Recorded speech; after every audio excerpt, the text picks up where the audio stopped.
Bonjour à tous, merci à tous pour votre présence aujourd'hui.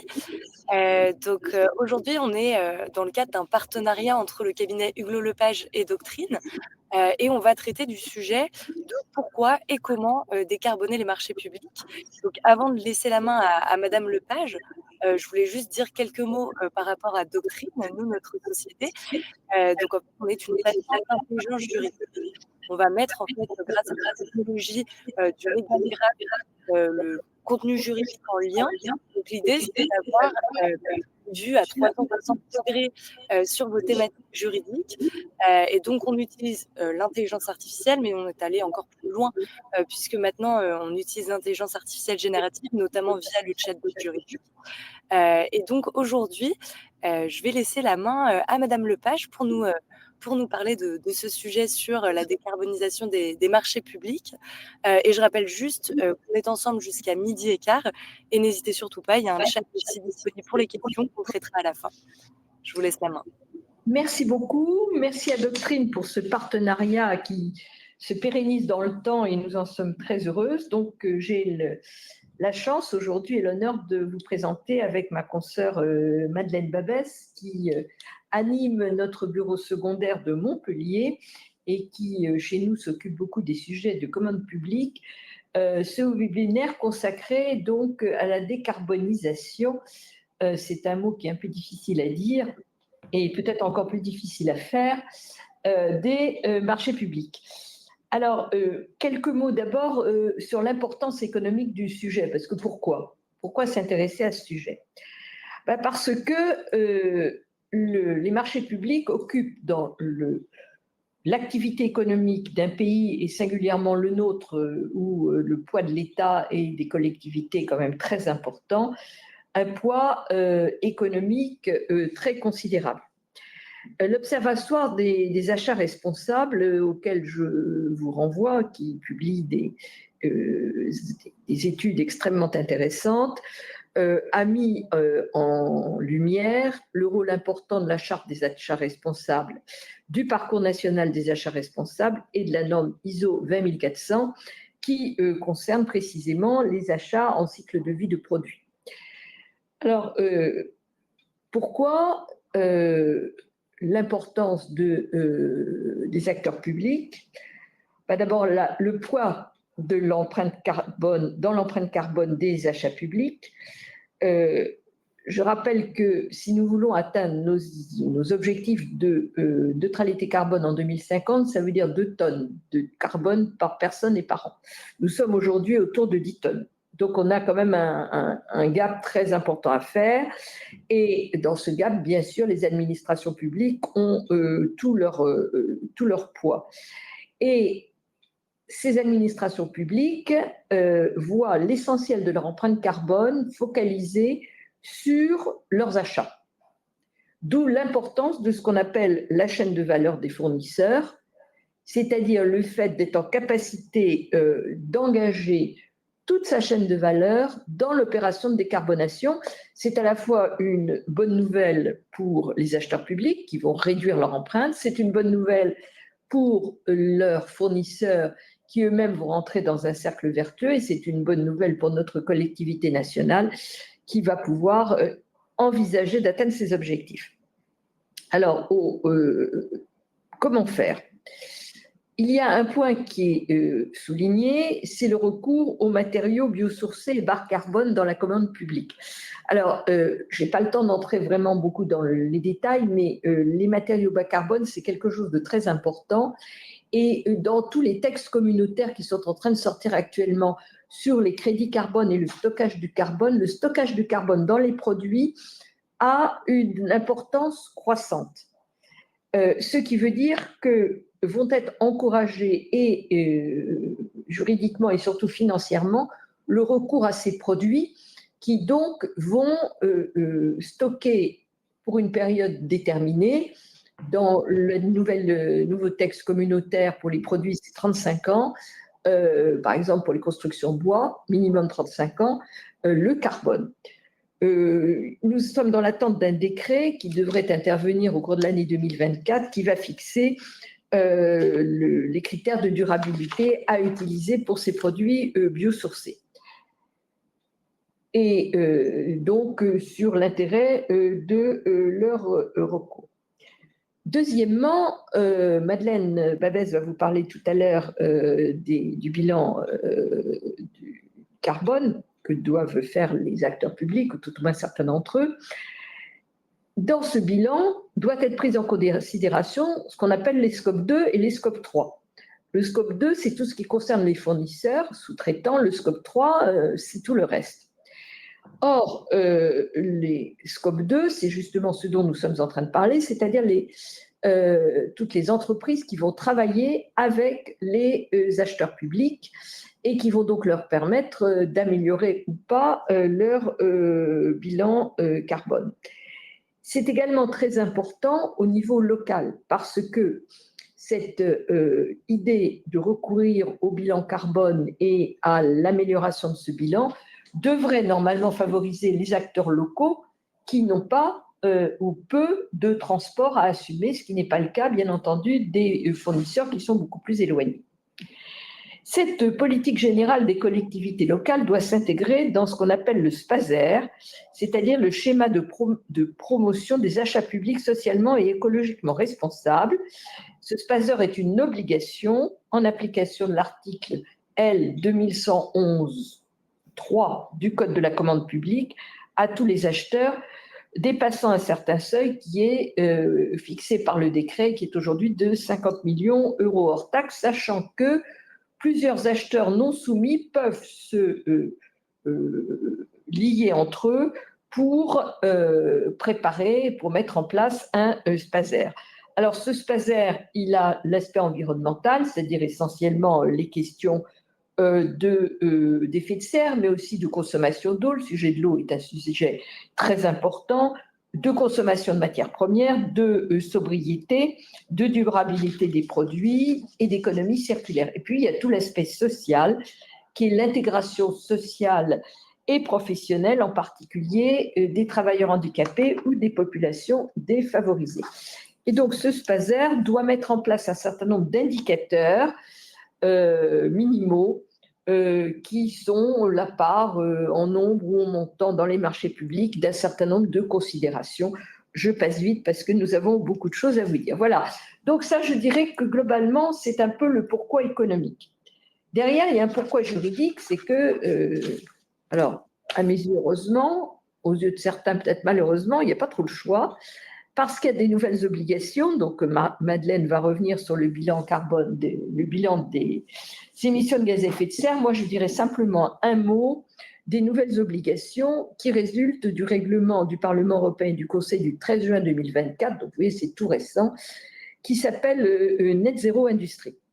Ce règlement Net Zero Industrie comporte donc un chapitre spécifique sur les marchés publics et leur décarbonation quand il s'agit de marchés publics qui concernent les marchés ayant pour objet des technologies net zéro, qu'il s'agisse de marchés publics ou de concessions, les deux sont couverts. Dans ces domaines-là, il y a des exigences de durabilité environnementale minimum qui seront fixées par ce qu'on appelle un règlement d'exécution, c'est-à-dire un règlement de la Commission européenne avant mars 2025, donc c'est tout proche. Alors, quelles sont les conditions qui doivent être remplies? Bien, il y en a 3 au choix. Au moins une d'entre elles doit être satisfaite. Domaine social et emploi, conformité avec l'exigence applicable en matière de cybersécurité. Et troisièmement, obligation contractuelle spécifique de livrer dans les délais la composante de marché relative aux technologies net zéro. La procédure de passation de marché public doit, au titre de l'article 25, paragraphe 7 de ce nouveau règlement, prendre en compte la résilience et la limitation de l'importation de pays tiers de composants spécifiques. On en vient là à un sujet qui est un sujet croissant et que chacun peut comprendre, c'est celui de la souveraineté européenne en matière de matières premières et de ressources en général. Et donc, l'Europe fait un très gros effort d'investissement pour essayer d'atteindre une certaine autonomie que nous n'avons aujourd'hui pas du tout, du tout, du tout. Donc 30%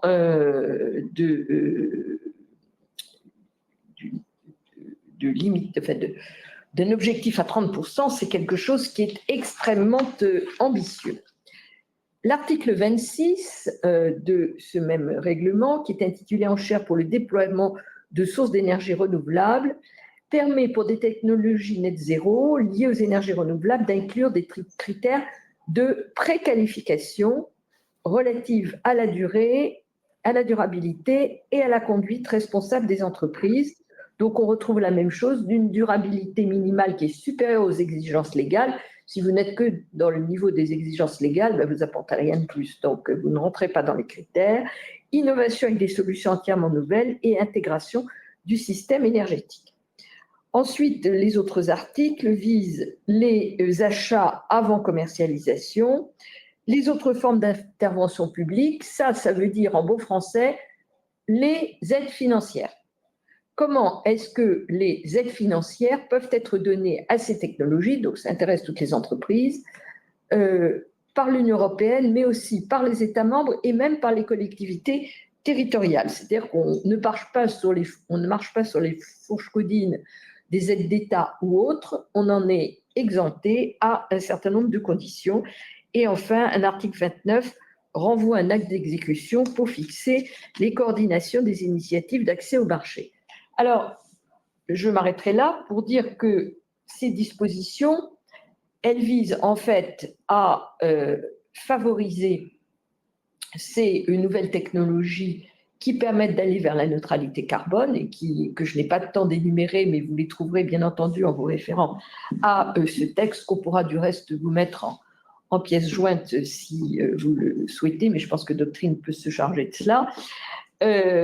Et de permettre d'adjoindre des critères comme celui de la cybersécurité ou comme celui de l'autonomisation par rapport aux matières premières et aux éléments les plus critiques dans la fabrication d'un produit, et à bénéficier d'aides publiques dans des conditions tout à fait dérogatoires du droit commun. Voilà, donc je pense que c'est quelque chose d'important qui va se mettre progressivement en place puisque nous attendons les règlements d'exécution, mais qui pourra aider un certain nombre d'activités économiques qui rentreront dans ce cadre et donc aider les collectivités territoriales qui recourront à ce type d'entreprise pour ce type d'activité économique. Madeleine, je vous cède la parole bien volontiers. Je vous remercie. Alors, pour ma part, je commencerai par indiquer que nous disposons aujourd'hui, en Europe, mais particulièrement en France, d'un arsenal assez complet pour mettre en œuvre la décarbonation. C'est vrai que ce terme est un peu compliqué. La décarbonation de l'achat public. En d'autres termes, on a tous les outils pour le faire. Maintenant, reste à savoir comment. Alors, comment? C'est la question à laquelle on va tenter de répondre ensemble aujourd'hui. Il y a 3 phases lors desquelles on va pouvoir participer à la décarbonation de l'achat public. La première phase, c'est une phase extrêmement importante, c'est celle de la définition du besoin. Alors, la définition du besoin, vous allez me dire, c'est assez une évidence. Avant de lancer un marché public, on définit son besoin. Oui, sauf que ce n'est pas si simple, et c'est la raison pour laquelle, d'ailleurs, le législateur en a fait une obligation. Vous savez que le juge administratif, par exemple, peut tout à fait sanctionner un marché dans lequel le besoin ne serait pas bien défini en amont. Cette phase, elle est primordiale. Elle est primordiale parce que c'est l'occasion pour l'acheteur public de se réinterroger sur son besoin et de se reposer les questions qui, comment, pourquoi. Et à cette occasion, on va pouvoir s'interroger sur comment décarboner son achat public. Alors, pour ce qui est du dispositif législatif, c'est l'article L 2111-1 du Code de la commande publique qui prévoit que la nature et l'étendue des besoins à satisfaire sont déterminés avant le lancement de la consultation en prenant en compte des objectifs de développement durable dans leur dimension économique, sociale et environnementale. Le même article est repris quelques articles plus loin pour les concessions, donc les mêmes dispositions pour les marchés et les concessions. On doit donc s'interroger en amont sur la définition de son besoin. Alors, on a bien compris que cette définition du besoin était fondamentale, mais concrètement, comment on fait? Alors, il y a plusieurs manières de faire. Déjà, on peut commencer par réaliser un bilan des pratiques antérieures ou par aller voir tout simplement ce qui se passe chez les collectivités voisines. Mais on peut aussi adopter une technique que vous aurez sur la slide suivante qui concerne le sourcing. Cette technique du sourcing, je vais revenir dessus, elle est particulièrement intéressante pour décarboner les achats publics. Et enfin, une troisième technique que nous verrons, qui est celle de la mutualisation des achats. Un petit point donc sur le sourcing. Le sourcing, c'est une possibilité qui est offerte par le Code de la commande publique et qu'il ne faut vraiment pas hésiter à utiliser. Ce n'est pas forcément une pratique qui est habituelle au sein des collectivités, même si ça tend à se mettre en place, mais pourtant, c'est réellement important et ça va participer, vous allez voir, je vais vous expliquer comment, à décarboner les marchés publics. Alors, cette possibilité est offerte par le Code de la commande publique à l'article R 2111-1 qui nous indique que pour préparer la passation d'un marché, l'acheteur peut effectuer des consultations, réaliser des études de marché, solliciter des avis ou informer les opérateurs économiques de son projet et de ses exigences. Quels sont les avantages concrètement? Ça permet certes de tisser des liens avec les entreprises locales, ce qui est déjà extrêmement important. Ça permet de favoriser l'accès des PME et des TPE à la commande publique, mais surtout, quand on n'est pas forcément familier au début avec la décarbonation des achats, ça permet d'interroger les entrepreneurs locaux, ça permet d'interroger, si je puis dire, les sachants pour savoir qu'est-ce qu'ils proposent pour faire évoluer des achats vers des achats plus responsables. Alors, bien évidemment, si cette technique existe et que je vous invite à l'utiliser, ça ne veut pas dire pour autant qu'il faut, quand on rédige son marché, le rédiger de telle sorte qu'il serait trop restrictif et qu'il aboutirait à être attribué qu'à une seule entreprise. Là, vous voyez à peu près de quoi je veux parler. Je parle de ne pas tomber effectivement dans le délit de favoritisme, qui est autrement appelé le délit d'octroi d'avantages injustifiés et qui est sanctionné par l'article 432-14 du Code pénal. Pour rappel quand même, c'est un risque de 2 ans d'emprisonnement et de 200 000 € d'amende, ce qui n'est pas tout à fait anodin. Et donc, du coup, voilà, cette première technique du sourcing est une technique intéressante pour décarboner l'achat public. Il y a une autre technique qui est intéressante, elle n'est pas nouvelle, mais elle se met en place de plus en plus, c'est la mutualisation des achats. Soit en recourant à un groupement de commandes, soit en recourant à une centrale d'achat. Cette mutualisation permet, outre la réalisation d'économies d'échelle, puisqu'il y a des commandes en grand nombre, permet aussi d'avoir, comme c'est sur des territoires plus étendus, des avancées plus intéressantes en matière environnementale ou en matière sociale et d'insertion sociale, par exemple.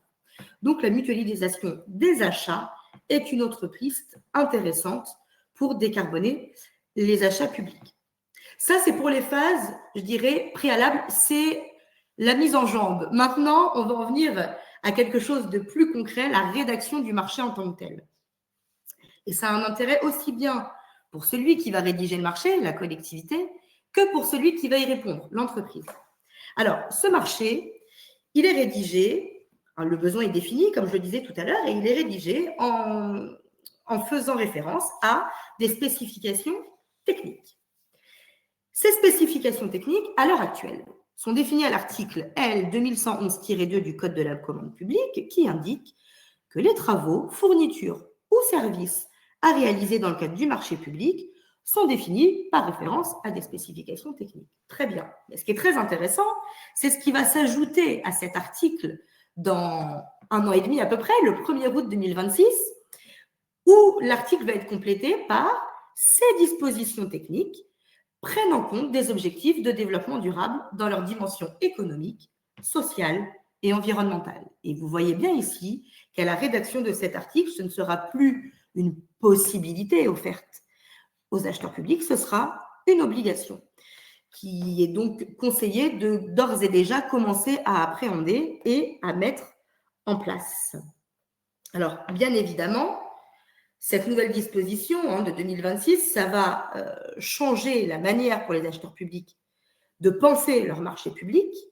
Ça va également changer pour les entreprises leur manière d'y répondre, puisque, comme je l'ai dit, devront être pris en compte ces critères, ces dimensions économiques, sociales et environnementales qui participeront donc de fait à la décarbonation de l'achat public. C'est donc tout l'écosystème, vous voyez là, qui va devoir évoluer, qui évolue déjà, mais qui va devoir évoluer à plus forte raison à cet horizon-là.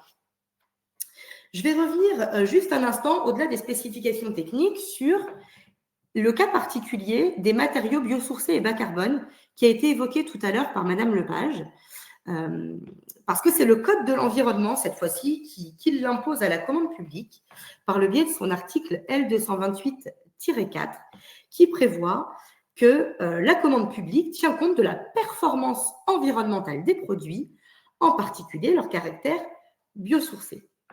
Alors, l'article pose deux exigences particulières pour deux domaines très spécifiques qui sont la construction et la rénovation de bâtiments et l'industrie solaire. J'ai malheureusement pas forcément le temps de rentrer très en détail de tout cela, mais je souhaitais tout de même vous le préciser puisque l'objectif affiché ici, à l'horizon du 1er janvier 2030, c'est un usage des matériaux biosourcés ou bas carbone dans au moins 25% des rénovations lourdes et des constructions relevant de la commande publique. Donc, on voit bien là l'enjeu extrêmement important qui est imposé par les dispositions du Code de l'environnement, ce qui voudrait dire pour les acheteurs publics qu'il faudrait être très vigilants à l'avenir et se dire que les normes applicables sont dans le Code de la commande publique, certes, mais pas que. Le Code de l'environnement joue également tout son rôle. Une autre technique que je souhaitais vous proposer pour permettre donc de décarboner les achats publics, c'est la technique des variantes. Alors, la technique des variantes, elle est très connue des acheteurs publics, mais elle est un peu mal aimée. Elle est un peu mal aimée parce que ces variantes ne sont pas forcément très faciles à appréhender et surtout à analyser. Mais pourtant, ça peut être vraiment un outil très intéressant pour décarboner les achats. Pourquoi ? Parce que vous définissez votre besoin, vous rédigez votre marché avec une offre de base, mais vous pouvez proposer aux entreprises de vous proposer une offre qui serait peut-être plus compétitive sur le plan, plus intéressante plutôt sur le plan social ou qui serait plus respectueuse de l'environnement. Vous allez pouvoir amener les entrepreneurs à vous donner des offres auxquelles vous n'auriez peut-être pas pensé et qui permettent d'améliorer en réalité le besoin que vous aviez initialement. Je vais vous donner un exemple très concret. Imaginons que vous lanciez un marché public, on commence à être en hiver, il fait un peu froid, un marché public de fourniture de gaz, par exemple. Vous pourriez très bien proposer une variante qui serait la proposition de biogaz.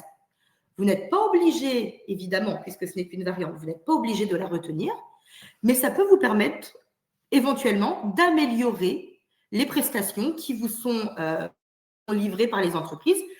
Ça peut aussi vous permettre de laisser, si je puis dire, en libre aux entreprises qui vont pouvoir un peu se challenger, si je puis me permettre, et vous proposer des choses auxquelles vous n'auriez même pas pensé. Donc, c'est un outil qui n'est pas nouveau, mais qui est tout de même à repenser et à revoir pour décarboner utilement ces achats publics. Autre technique, vous voyez, on ne manque pas de technique dans le Code de la commande publique pour décarboner l'achat public. L'autre technique, c'est le recours au label ou aux écolabels. Alors, le recours au label est prévu par le Code de la commande publique, qui l'autorise effectivement. Les labels, qu'est-ce que c'est ? Eh bien, tout simplement, c'est tout document, certificat ou attestation qui prouve que les ouvrages, les produits, les services, les procédés, les procédures en rapport avec l'objet du marché remplissent certaines caractéristiques. Les exigences en matière de label sont celles que doivent remplir ces ouvrages, ces produits, ces services, ces procédés ou ces procédures pour obtenir ce label. Alors, le recours au label est très intéressant ou aux écolabels, sauf que pour les écolabels, vous noterez que dans le Code de la commande publique, nous n'avons strictement aucune définition, ce qui est un petit peu embêtant.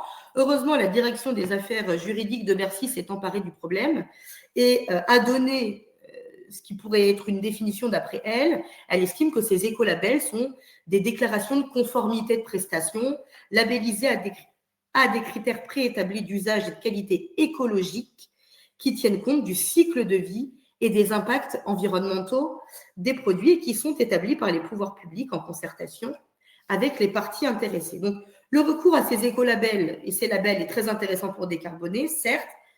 Alors, par contre, attention, qui dit recours à un label ou à un écolabel dit malgré tout respect des principes fondamentaux de la commande publique et donc pas de restriction de concurrence. Là, encore une fois, on n'avantage pas une entreprise par rapport à une autre et surtout, on prend bien soin de préciser dans son marché que l'on souhaite, par exemple, tel label ou tout autre label équivalent et ce ou équivalent fera toute la différence en cas de contentieux, puisque c'est ce qui vous permettra de dire que vous n'avez pas trop restreint la concurrence et que vous avez quand même permis une liberté d'accès à la commande publique. Le dernier outil sur lequel je souhaite revenir avant de passer aux clauses et aux critères environnementaux et sociaux que tout le monde doit attendre avec impatience, c'est le cas des marchés réservés. Vous le savez, on a la possibilité de réserver certains marchés, alors soit dans leur globalité, soit uniquement un ou plusieurs lots de ce marché, à des structures sociales ou à des entreprises de l'économie sociale et solidaire. Par exemple, on peut tout à fait réserver un marché ou des lots à des entreprises ou plutôt le terme plus exact, plus qu'entreprise, c'est à des opérateurs économiques, parce qu'il n'y a pas que des entreprises, à des opérateurs économiques qui emploient des travailleurs handicapés ou défavorisés. Voilà pour les différents moyens qui, encore une fois, ne sont pas forcément des nouveautés. Maintenant, je vais en venir aux clauses et aux critères environnementaux et sociaux. Alors, la première chose très importante, premier écueil à éviter, on ne confond pas évidemment la clause et le critère d'attribution. La clause, c'est ce qui oblige dans le contrat. Le critère, c'est ce qui permet de sélectionner l'entreprise. Et dans le cadre de ces critères et de ces sélections de candidatures, je souhaiterais revenir avec vous sur un cas très intéressant qui est celui des exclusions de certaines candidatures. L'article 2141-7-2 du Code de la commande publique indique que l'acheteur peut tout à fait écarter, c'est une possibilité, peut tout à fait écarter de sa procédure de passation l'entreprise qui n'aurait pas satisfait à ses obligations en matière de bilan des émissions de gaz à effet de serre, le fameux BGES dont Madame Lepage parlait tout à l'heure, et qui est prévu par l'article L229-25 du Code de l'environnement. Alors, ce BGES, c'est une obligation pour les entreprises de plus de 500 salariés ou pour les entreprises de plus de 250 salariés dans les régions et départements d'outre-mer. Si l'entreprise qui doit réaliser son bilan carbone contrevient à son obligation, déjà, premièrement, elle risque d'être écartée, certes, des procédures de marché public, ce qui n'est pas neutre, mais elle risque aussi d'être sanctionnée par l'autorité administrative par une amende qui n'excédera pas 50 000 €, mais tout de même qui est extrêmement conséquente. Et donc, outre cette sanction de l'amende, le fait d'être exclu de la commande publique n'est pas neutre pour certaines entreprises. Concernant ce bilan des gaz à effet de serre, je pense qu'on peut passer sur la slide suivante.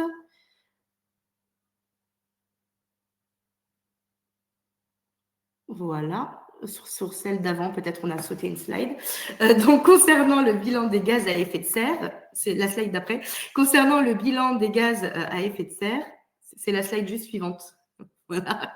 Vous le voyez, je vous le disais, c'est donc une possibilité. Et donc, dans le cadre de ce bilan des gaz à effet de serre, on peut passer à la slide qui suit. Voilà, merci. Vont être analysés, Madame Lepage le disait tout à l'heure, plusieurs scopes. Qu'est-ce que c'est que ces scopes? Alors, le scope 1 qui est étudié, c'est les émissions directes de gaz à effet de serre. Par exemple, ce sont les sources fixes de combustion et les émissions directes de sources mobiles de combustion. Vous voyez ici tout simplement un terme un petit peu barbare pour désigner les voitures ou les moyens de transport. Ça, c'est le scope 1. Ensuite, il y a le scope 2 qui concerne les émissions indirectes liées à l'énergie. Et on a enfin le scope 3 qui concerne les autres émissions indirectes. Dans ce bilan vont être étudiés notamment 7 types de gaz à effet de serre, le dioxyde de carbone, le méthane, le protoxyde d'azote, les hydrofluorocarbones, les hydrocarbures perfluorés, l'hexafluore de soufre et le trifluorure d'azote. Voilà, ce sont les différents gaz qui vont être étudiés. Et pour réaliser ce bilan carbone, il existe bien évidemment plusieurs notes ou plusieurs méthodes de référence. J'en ai mis quelques-unes pour l'exemple, mais il en existe tout un tas. Et du reste, l'ADEME a produit je dirais, une ossature de bilan carbone qui permet donc de réaliser ce bilan. J'en rappelle donc l'intérêt pour les collectivités, mais aussi pour les entreprises qui souhaiteraient candidater à ces marchés publics, puisque, encore une fois, vraiment j'insiste là-dessus, si elles sont soumises à l'obligation posée par le Code de l'environnement et qu'elles n'y ont pas satisfait, alors elles pourront tout à fait être exclues de la commande publique. Bien évidemment, à travers les clauses et les critères, j'ai malheureusement pas le temps, on pourrait en parler bien plus longuement, mais par rapport aux clauses et aux critères, bien évidemment, on peut insérer de l'environnement, de l'insertion sociale dans les marchés. Ça, ce n'est pas une nouveauté, mais il y a un critère tout de même extrêmement intéressant sur lequel je souhaite juste prendre quelques minutes avant de terminer, c'est le critère du cycle de vie, qui, lui, n'est pas non plus un critère nouveau, mais qui, par contre, prend un essor et puis, surtout, prend tout son sens quand on parle de décarboner l'achat public. L'idée de ce critère, c'est de comprendre, de mesurer quel est le coût réel d'un produit. Le coût réel d'un produit, c'est pas uniquement celui qu'on paye. Le coût réel d'un produit, ça prend en compte tout son cycle de vie, que je vous ai reproduit là par un petit schéma, certes un peu enfantin, mais que l'on comprend tout de même très bien. Ce cycle de vie, ça peut être un nouveau critère d'attribution. Ce coût du cycle de vie peut être un nouveau critère d'attribution de marché public et donc peut donc concourir directement, vous le voyez bien, à décarboner les achats publics. Vous allez me dire, d'accord, très bien, mais alors comment on fait? Bon, excellente question.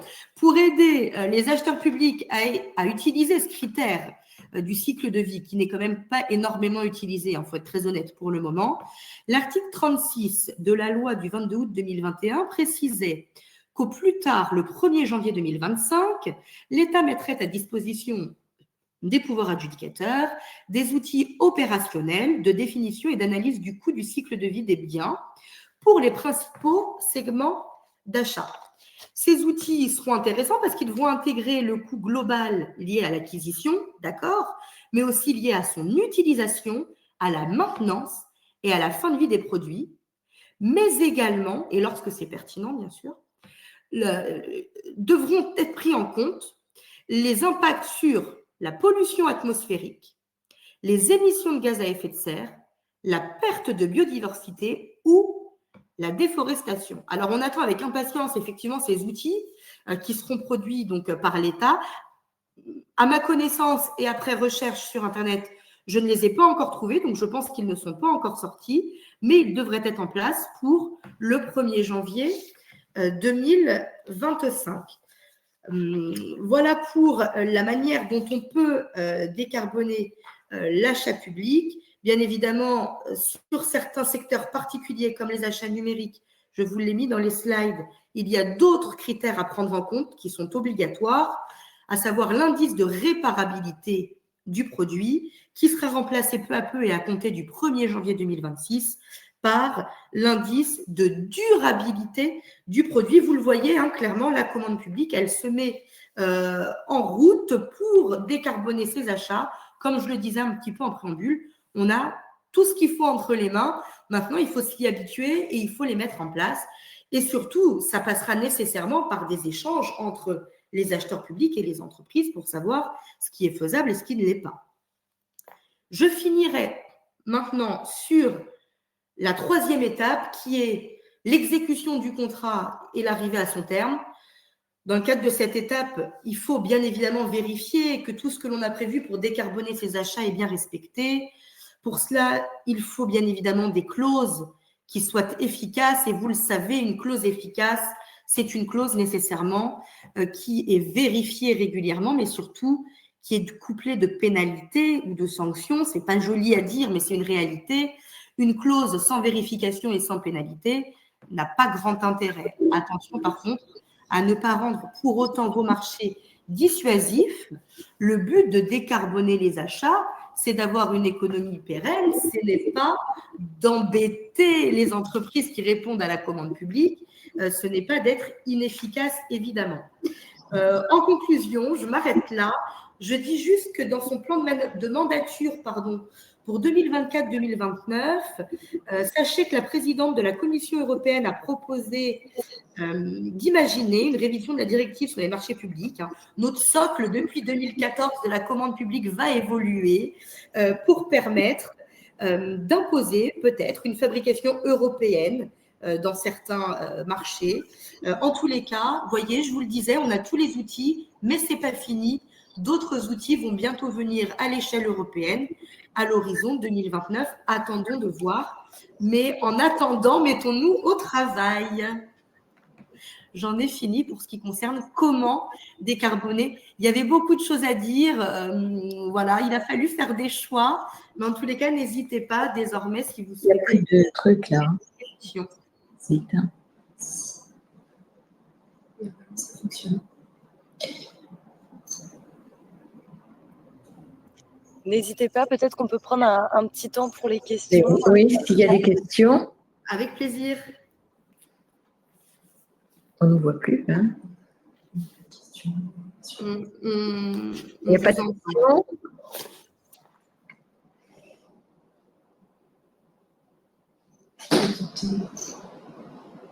Est-ce qu'ils nous entendent? J'en sais rien. Oui, on vous entend. Très bien. Il n'y a pas de questions? Je vois une question de Mickaël tout à l'heure qui demandait si une variante qui serait l'offre économiquement la plus avantageuse, qui ne prendrait pas le dessus sur l'offre de base. Je ne sais pas si vous la voyez dans le chat. Non, je ne la vois pas. C'est pour vous, Madeleine, cette question. Oui, tout à fait. Mais si vous pouvez juste me la lire, peut-être, je ne la vois pas. Alors, une variante qui serait l'offre économiquement la plus avantageuse ne prendrait-elle pas le dessus sur l'offre de base? Si, effectivement, hein, si la variante se trouve être l'offre économiquement la plus avantageuse, alors dans ces cas-là, elle pourrait être attribuée. Je pense que cette question est posée par rapport au fait que je disais qu'une variante n'est pas obligatoire.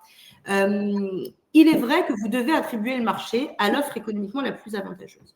Vous pouvez néanmoins prévoir de faire une analyse des offres avec les offres de base et d'analyser sur un tableau, je dirais, à prime, les offres de variantes. Parce que rien ne vous oblige à utiliser les variantes. Par contre, pour qu'il n'y ait pas de difficulté, il faut en amont le préciser dans votre règlement de la consultation. Il faut préciser dans ces cas-là que les variantes seront analysées, par exemple, à côté des offres de base, mais que le pouvoir adjudicateur se réserve la possibilité de ne pas attribuer son marché à une offre de variante. La question est extrêmement pertinente parce que ce sont des sujets qui donnent lieu à des contentieux assez fournis. Et tout est un cas d'appréciation, comme souvent dans les marchés publics, d'appréciation au cas par cas. Mais attention vraiment en amont à la rédaction de vos règlements de consultation sur ce sujet. Merci beaucoup pour la réponse à cette question. On en a une autre également qui est, alors je la lis, comment analyser la décarbonation au travers des critères d'analyse? Pouvez-vous nous donner des exemples de critères? On peut avoir plein de critères différents. Alors, comment les analyser? Ça, on doit le définir effectivement en amont dans le règlement de la consultation. Si j'ai déjà un premier conseil à vous donner, ne mettez pas de critères juste parce qu'ils sont jolis et que ça fait bien, alors que vous ne savez pas les analyser. Ça, c'est une première chose. La deuxième chose, c'est comment apprécier ces critères, comment les noter et que prévoir. Ça peut être des choses tellement différentes.